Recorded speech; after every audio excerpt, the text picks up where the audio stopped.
So Patton is a true story of the World War II aspects of the career of General Patton, an American general who He did some general stuff during the war. Yeah. Was involved in a Pretty few general things. Yeah. So Barry, what did you think of Patton? I don't know. Is the honest answer. I'm not sure I enjoyed it, but like watching it, like I can see the love and care that went into it, and like it's directed so well, and the acting is so good, and the music's pretty cool, and George C. Scott is really good in it, who Hmm. obviously plays Patton. He's probably the only actor of note in here, like who gives like a very, very good performance. Yeah. I mean, Cole Malden's in this as well as Omar Bradley, who was very good in On the Waterfront. Yes, he was better in On the Waterfront. I Definitely, think. this is a much more subdued kind of straight Yeah. man role, whereas Patton is the more flamboyant, outlandish, eccentric figure in the whole thing. 2,000 years ago.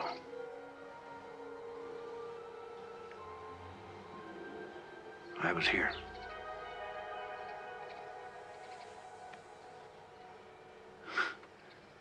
You don't believe me, do you, Brad? My problem is it didn't really have much of an arc to it. I feel like I knew everything I needed to know about Patton from the first part of the film. But this is what I read online. Gene Siskel said that you don't get anything from the second half that they don't tell you in the first half, and I feel like that's true. Yeah. Like it's not. There's very little new information after Yeah. you get to like an hour and a quarter in. Yeah. You know, and then you've still got 2 hours left or an hour and a half left. It looks really good.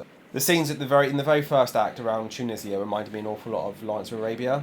Yeah. Not as good as Lawrence of Arabia, because Lawrence of Arabia has like kind of a watercolour. This is like a real dreamlike quality to Yeah. it. And towards the end, during the Battle of the Bulge sequences as well, where it's all snowy and like it's dark and there's fires and like gunshots and explosions going on, and that all looks really good as well. Yeah, it looks amazing. It's an incredible looking film. I think the production, it must have just been a nightmare. Yeah. There's like, God knows how many tanks, which Yeah. Alex speculated most of them probably weren't real tanks, but there's still like a hell of a lot of artillery going Yeah. through.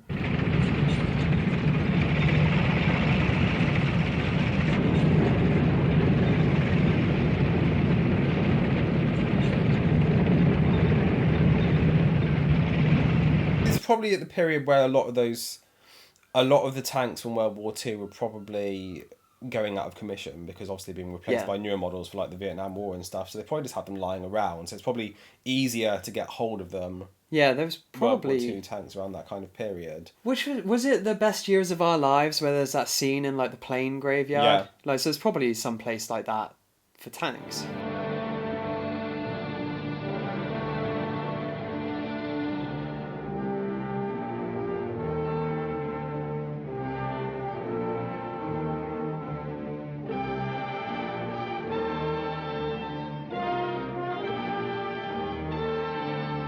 It's interesting with you saying the Lawrence of Arabia sort of feeling. I got Lawrence of Arabia and I also got Bridge of the River Kwai. Yeah.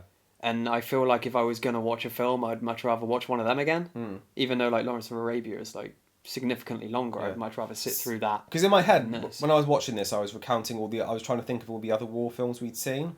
So I think out of all of the ones we've seen, this is probably the weakest. It feels all like war somebody films. was thinking, what was a popular war film?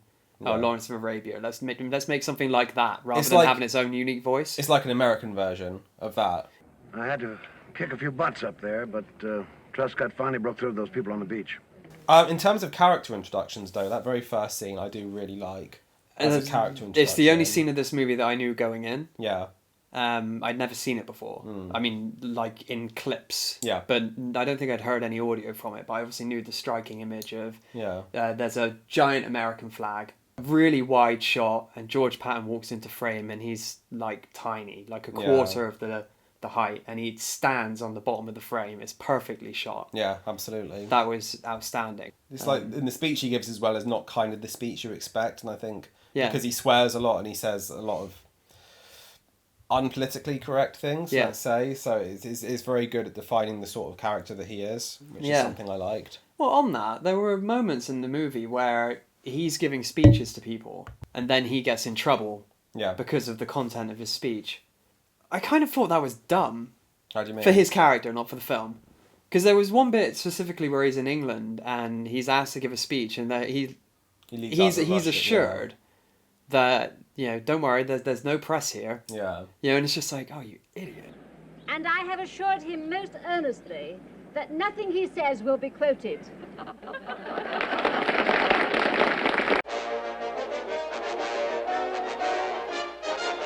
In a better film, that would have been like a strategy or something Yeah. like that. But in this, it just seemed like he was an idiot. Yeah, I get what they're going for. It's like he doesn't care for politics at all. He hates politicians. Yeah. So he doesn't want to play the politics game. So in various situations in the film, like he calls a Russian a motherfucker to his face, and it's like to the translator, no, you can tell him I just called him a Yeah. motherfucker, which is actually a really good scene. As Yeah, well. yeah, because then they just parts like- they call each other motherfuckers and then they drink. Please inform him that I do not care to drink with him or any other Russian son of a bitch.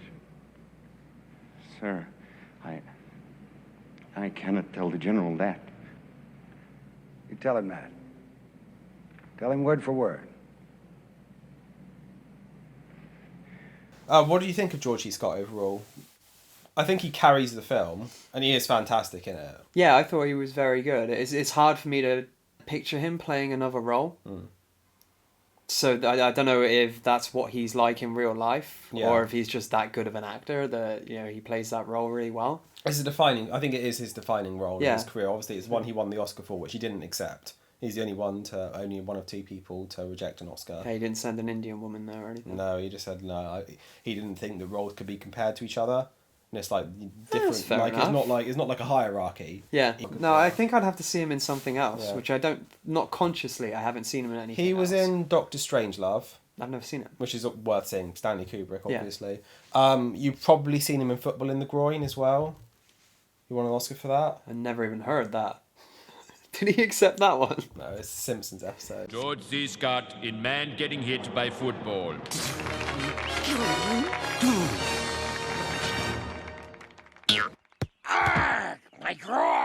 That's a nice little segue now that we're on to The Simpsons. Yeah. Before we watched this, Alex told me the episode of The Simpsons called Bart the General was based on this. Heavily inspired by. Yeah, because so- I didn't get, like, the story wasn't No. the same at all. They employ some of the same imagery, don't they? Yeah, Like Bart I in recognise the helmet. music, Yeah. but, like, storyline-wise, it Yeah. couldn't have been. Bart hits a kid during the episode. Oh, no, yeah, but that's a It's scene like rather than story. They have yeah. elements in there. You have a yellow bastard sitting here crying in front of these brave men who've been wounded in battle. Shut up! What's the matter with you, soldier? It's my nerves, sir. I just can't stand the barking anymore. Your nerves? Oh! I won't have cowards in my army. The movie starts off and he gets to Sicily.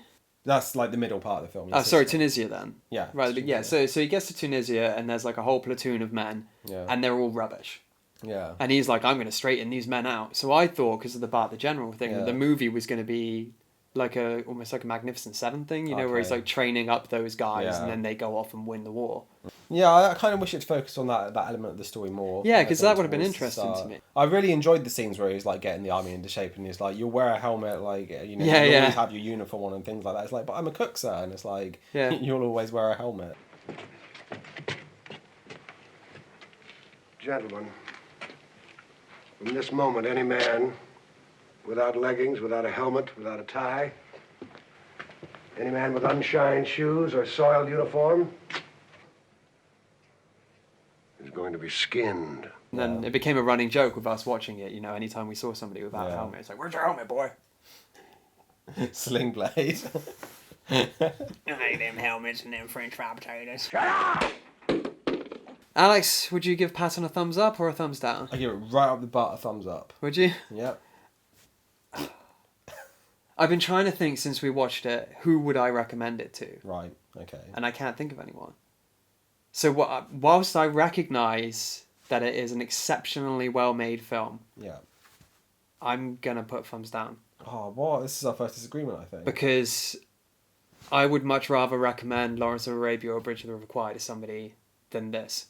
I can't see myself ever recommending this to somebody other than to say, if you want to see a movie with gorgeous cinematography, watch that. But then there's other movies that have that and compelling stories. So Every night I bring her Frankfurter sandwiches, Frankfurter sandwiches. Oh, my baby loves those Frankfurter sandwiches, Frankfurter sandwiches. I try to win her with candy, ice cream and custard. But how She likes hot dogs with mustard.